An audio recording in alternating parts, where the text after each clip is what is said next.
アートスーパーバイザーの黒木です。 So he's the art supervisor on the team, Kuroki, and I am the producer, Joshua Weatherford. チーフプロデューサーの小田康之です。 And then the chief producer, Oda Yasuyuki. So you guys, SNK is back. So why now? Why is now the time for Fatal Fury to make a return? Wanted to just say that basically we've always wanted to bring it back ever since we came back to the company in 2014.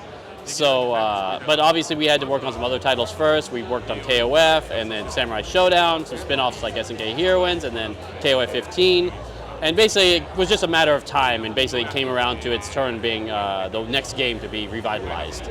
And especially going forward, we're planning to basically bring back as many of these kind of original like SNK fighting game IPs that were originally the building blocks for KOF to basically make the next KOF even more exciting and even better. What did your team learn from Samurai Shodown and King of Fighters that you've applied and brought with you to Fatal Fury? Yeah, I think one thing is definitely just the experience of working on those titles and, you know, giving the team more experience, especially for certain platforms. For example, taking the PlayStation 5. We really know like how to push it to its limits basically and really get more and more out of our development process. So basically that was one of the bigger things, is being able to take full advantage of the hardware now as we're learning more and more about how to develop as a team. Now, I'm going to ask each of you, because I want answers from each of you, but what's the key to making a really good fighting game?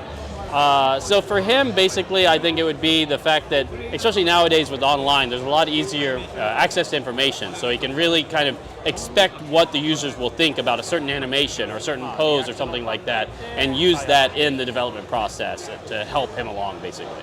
Yeah, definitely the core is, you know, just how do you make these characters look cool on screen? Make sure that the movements give the players a sense of satisfaction and stuff like that. And then it all just comes down to building the total package. You making sure that the modes are there that they expect, the you know, the online experience, just making sure that the full experience is the highest quality as possible is definitely key. For me, I guess one thing is, you know, I think with a fighting game, you know, it's one of those games that has a very high potential to sell for a long time, with things like esports and the community growing and growing.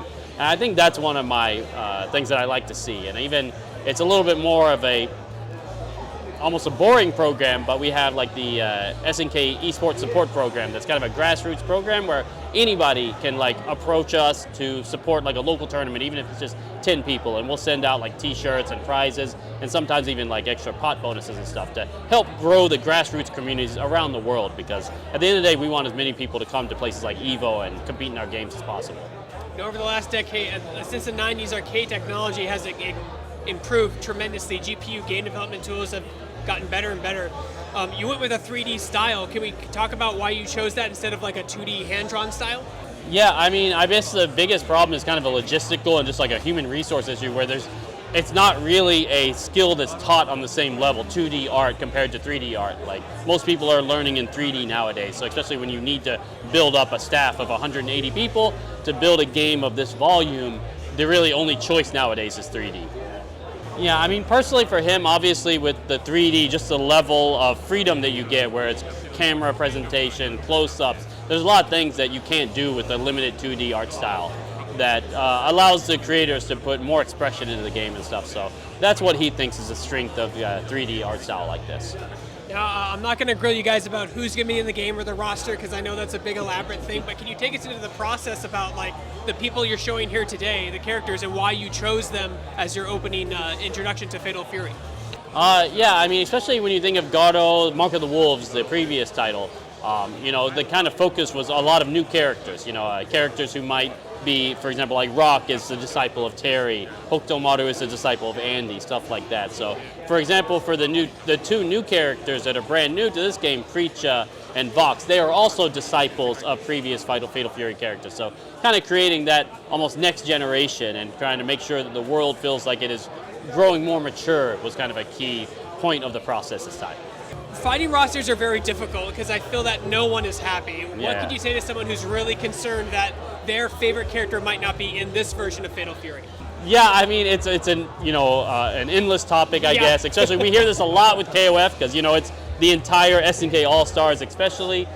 But I mean, there's a lot of great characters in any of our games, so just try out a new one and I think you'll find somebody you like possibly. And the more successful the game is, the more characters we're going to be able to put out. So just keep supporting us, basically. What was a video game that inspired you at a young age that brought you on the path to in game development, that put you on the path to game development? Yeah, Call of Duty 2, Art of Fighting, and Super Mario Brothers. Now, what about you? Phantasy Star Online. That's a good game. Yeah. Same question. インベーダー Oh, Space Invaders. インベーダースペースビーム Space Invaders. How much power wave is too much power wave? いっぱい出したらパワーゲーザーになるんじゃないかな。どんだけ出せば十分っていうのはどうなんていうかな、かなりアメリカンジョークみたいな感じですけど、サタデーナイトライブとかわかる？そのカウベルみたいな、これもっといる、どれぐらいがありすぎるっていうか。どうやろうね。まず先にその前にバンナックルアリカの西谷さんが本当に波動拳出せるようになってからやと思うけどそっからやと思う。